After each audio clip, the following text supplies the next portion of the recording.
What's going on, guys? My name is Juan, also known as The Lost Knight, and welcome back to Dark Days. Today we got a little bit planned. We're gonna finish up one of these last areas here at the Sinner's Rise.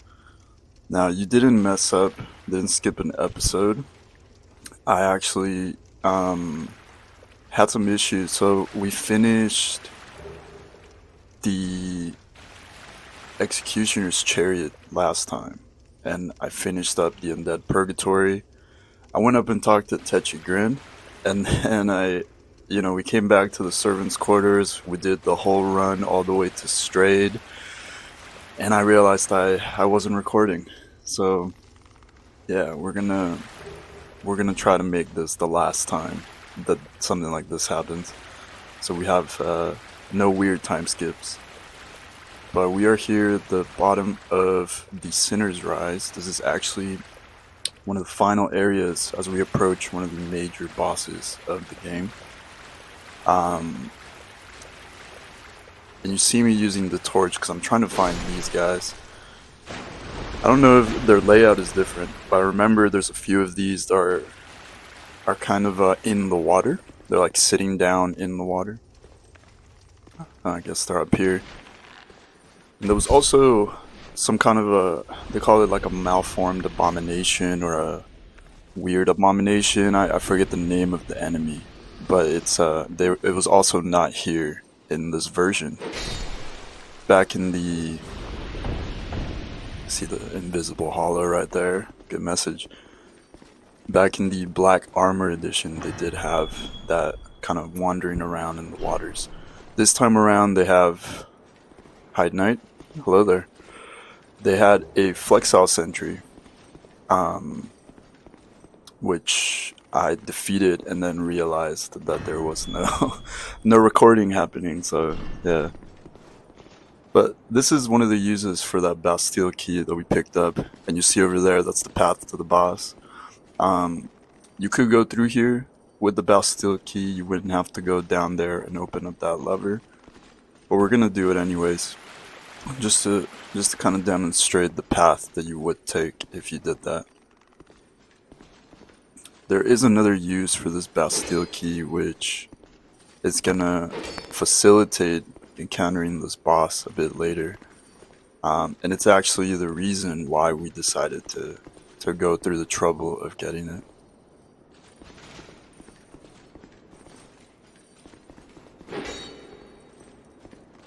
No invisible hollow this time.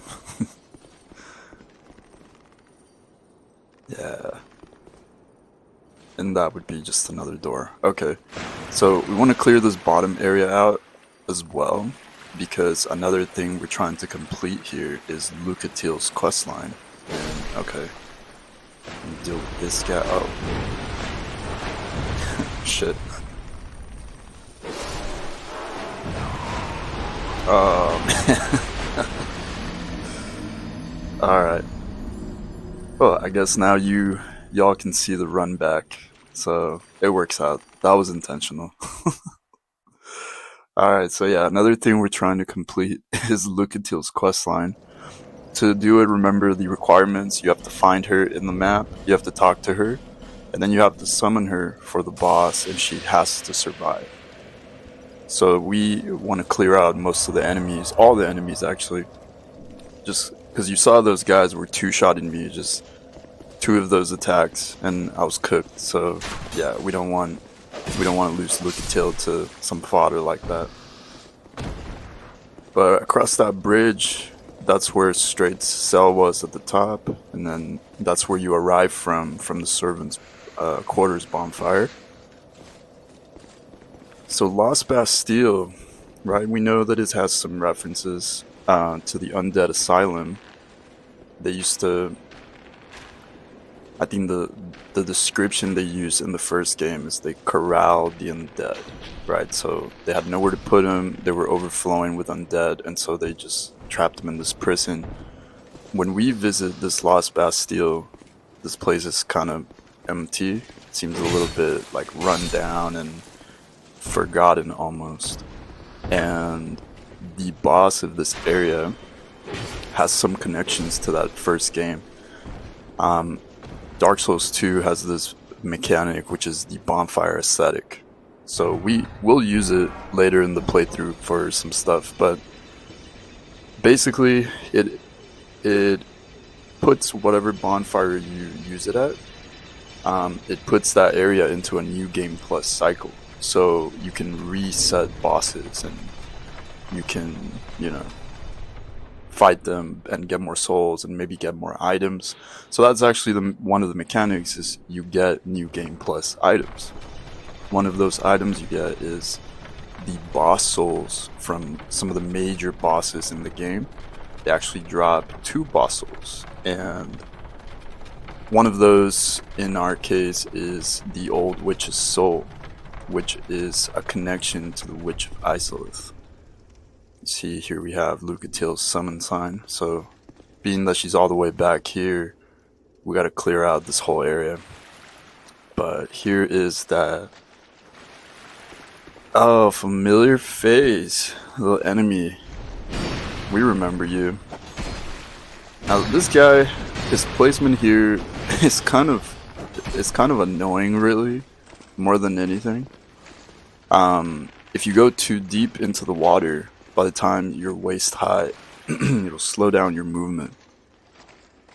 So we don't want to fight him out here, even though we could do just pretty good damage. We don't want to sacrifice our mobility. So just kind of kiting him into this doorway. You want to watch out for that third hit on the combo. He also has an attack where he'll jump back. That one. And he actually has a third hit where he will come back. So you want to wait until he's done fully, and then just get like 1 or 2 hits. If he wanders away, just stepping out into the water will trigger the enemy to return. Come on, man, you're making me look bad in front of my friends. There we go. Yeah, so just stepping out, it'll trigger him to return back to the doorway. And then you just repeat the cycle. Yeah, it's one of these tedious ones. But we know this guy's not too difficult. You just don't want to get caught out in the water. And be careful, some of the reaches on his weapons will actually clip through the walls and the floors, so they can still reach you. But yeah, Lost Sinner. So the Old Witch's Soul, we know from the Dark Souls 1, the Old Witch was the Witch of Isolith. She's one of the 4 Lord Souls who created what's called the Chaos Flame in the lore of Dark Souls. Trying to replicate the first flame, which is like the advent of all power and life in the game. But it was corrupted and some bad stuff, some bad juju happened. So in the context of this, there is a connection we will see once we encounter the boss that connects very heavily, it implies very heavily that there is a relationship between this boss and the Witch of Isolith. With that Old Witch's Soul, you do get 2 options to transmute the soul into weapons. And I remember, Robert and I had done this thing where he really wanted this pyromancy called Flame Weapon. And we were doing like a low level run of the game. Man, these dudes are so deceiving sometimes. It's a good thing, damn, right through the mouth. It's a good thing is just 1 arrow is like enough to take them down. But yeah, we were doing like a low level playthrough.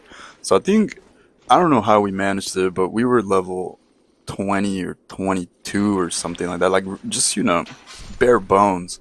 And he really wanted Flame Weapon because it's a pyromancy. It has no real requirement other than a pyromancy flame. And at a low level, capping your soul memory, it's pretty cool. So we bonfire aesthetic.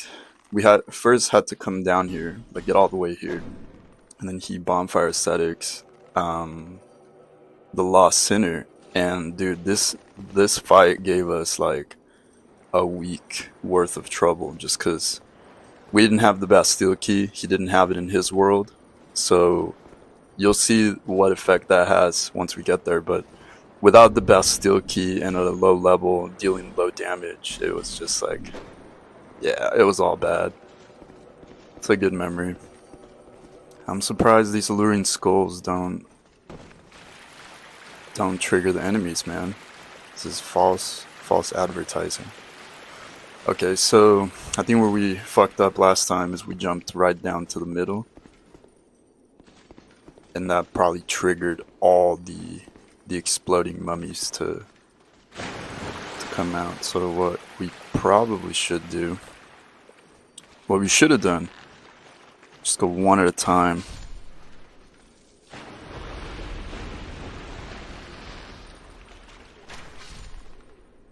Ranged option, man. Even if you go full melee, you gotta invest in a bow at least, or something to have a ranged option. I wouldn't do spells just because there's fewer casts and they deal more damage, so there's one of those. See, I knew I wasn't tripping. I knew there was one. Yeah, spells, they deal more damage. You want to reserve those usually for bosses or if you get invaded or something.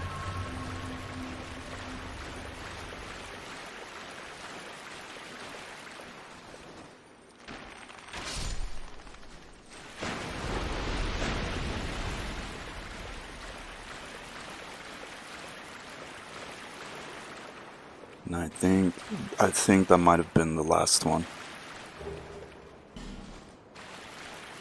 Soul of a proud knight.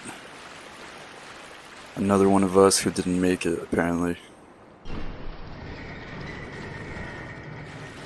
Okay, so yeah, this would be the way you would go through this door, I guess, in order to reach the boss fog if you didn't have the Bastille key.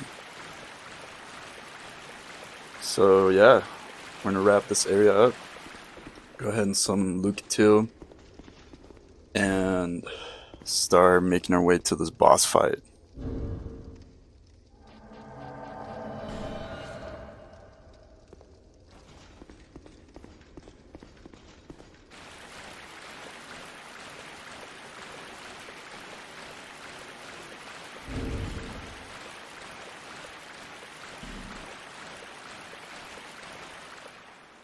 And our gear just looking sick, man.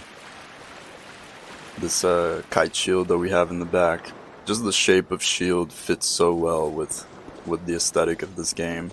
And then just the Drangley gauntlets, elite knight armor, claymore, just a staple. So okay, we see this foyer right here, and if we go up to these doors, here is a little secret. The boss arena in this fight has no light. So after a certain range, your lock-on will actually disappear automatically. So it's really hard to lock onto the boss, right? So, lighting the brazier on these oil... Lucatil. Thank you. Lighting these braziers, it'll provide a light. It'll illuminate the boss arena. So, yeah, it just makes... It's a nice little quality of life touch.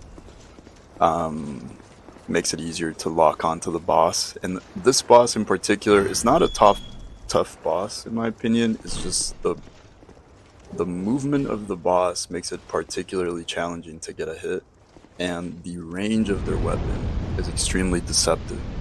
So yeah, it's easy to, with the low light even, it's easy to think you're out of the range of the sword, and then get a slash to your face, you know what I'm saying? Alright, here we go. Also, I wanted to just show this bright bug, which we picked up earlier and I forgot to show. I think these are the same ones that we see in the intro cutscene, but anyways, let's do this thing.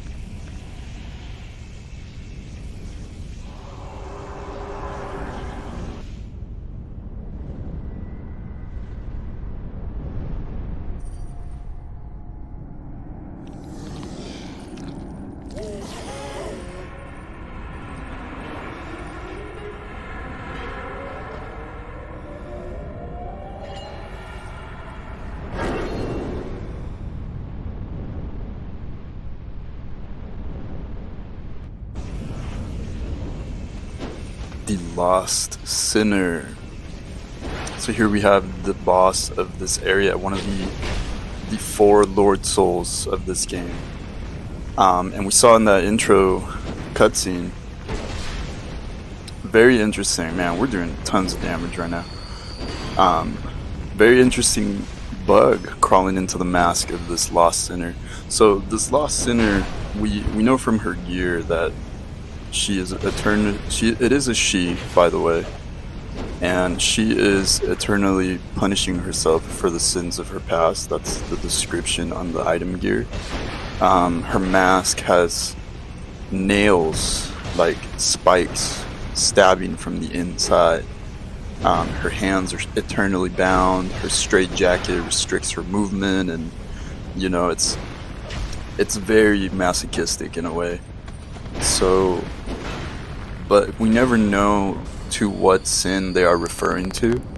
But we know that the souls of the prior bosses in the series, they carry over. They possess the other souls in this game. So the theory is that the Witch of Isolith has possessed this poor sinner, and the sinner is eternally torturing themselves because of the sins of the Witch of Isolith. That's why we see that bug.